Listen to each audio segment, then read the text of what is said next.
Sveiki.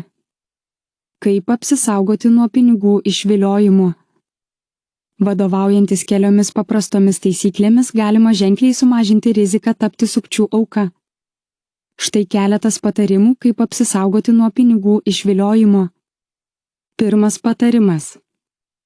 Atsargiai elkitės su nepažįstamais elektroniniais laiškais ir skambučiais. Neatidarinėkite nepažįstamų laiškų, jei gaunate elektroninį laišką iš nežinomo siuntėjo arba jis atrodo įtartinas, neatidarykite jokių nuorodų ar prisegtų failų. Nepasitikėkite skambučiais iš nepažįstamų numerių, jei kas nors skambina teigdamas, kad jie atstovauja jūsų bankui ir prašo konfidencialios informacijos, padėkite ragelį ir paskambinkite tiesiai į banką, naudodami oficialų numerį. Antras patarimas. Niekada neatskleiskite konfidencialios informacijos per telefoną ar internetą. Bankai niekada neprašo jūsų atskleisti PIN kodo ar slaptažodžių nei telefonu, nei elektroniniu paštu.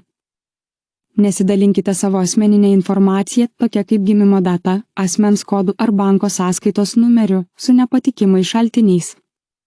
Trečias patarimas. Naudokite stiprius slaptažodžius.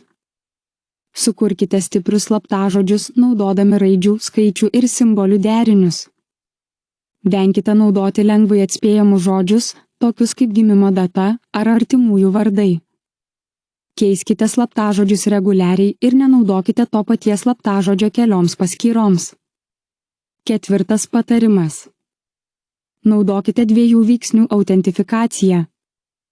2 veiksnių autentifikacija suteikia papildomą apsaugos lygį, nes reikalauja ne tik slaptažodžio, bet ir papildomo kodo, kurį paprastai siunčia SMS žinute ar elektroniniu paštu. Penktas patarimas. Atnaujinkite programinę įrangą ir naudokite antivirusinę programą. Užtikrinkite, kad jūsų kompiuteris ir išmanusis telefonas būtų atnaujinti su naujausia programinė įranga, nes tai padeda apsisaugoti nuo naujų grėsmių. Naudokite patikimą antivirusinę programą, kuri gali aptikti ir užkirsti kelią kenkėjiškoms programoms. Šeštas patarimas. Pasitarkite su artimaisiais ar draugais. Jei kyla abejonių dėl tam tikro skambučio, elektroninio laiško ar SMS, pasitarkite su šeimos nariais ar draugais, kurie gali padėti įvertinti situacijos saugumą. Septintas patarimas. Švietimas ir mokymai. Dalyvaukite mokymuose ar seminaruose apie kibernetinį saugumą, kad geriau suprastumėte, kaip atpažinti sukčiavimo schemas.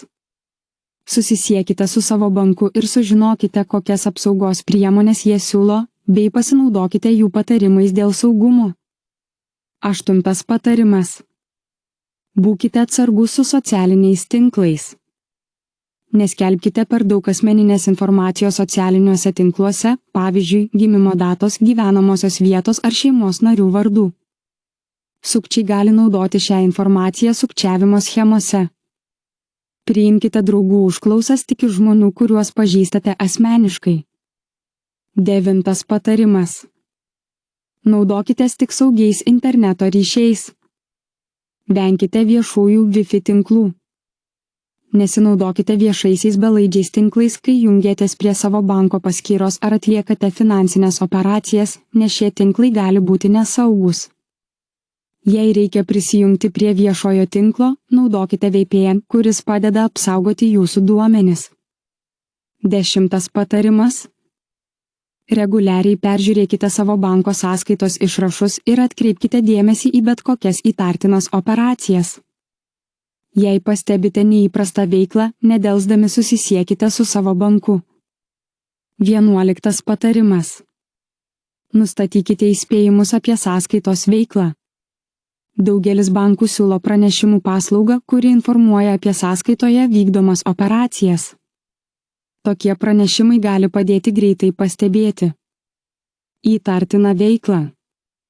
12. patarimas.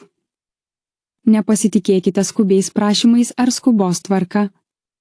Saugokite spaudimo. Sukčiai dažnai bando sukelti skubos jausmą, kad jūs padarytumėte sprendimus nepagalvoję. Nesvarbu, ar tai skambutis, laiškas ar žinutė, jei kas nors bando spausti jūs veikti skubiai, Sustokite ir apgalvokite situaciją. 13 patarimas. Informuokite apie sukčiavimo bandymus. Praneškite institucijoms, jei įtariate, kad tapote sukčiavimo bandymo auka, praneškite apie tai savo bankui ir teisėsaugos institucijoms. Jų įsikišimas gali padėti apsaugoti kitus žmones nuo panašių atakų. Pinigų išviliojimo schemos nuolat tobulėja, tačiau atidumas ir saugumo priemonių laikymasis gali padėti apsisaugoti nuo sukčių. Svarbu nuolat mokytis ir prisiminti, kad saugumas yra kiekvieno žmogaus atsakomybė. Ačiū už jūsų dėmesį.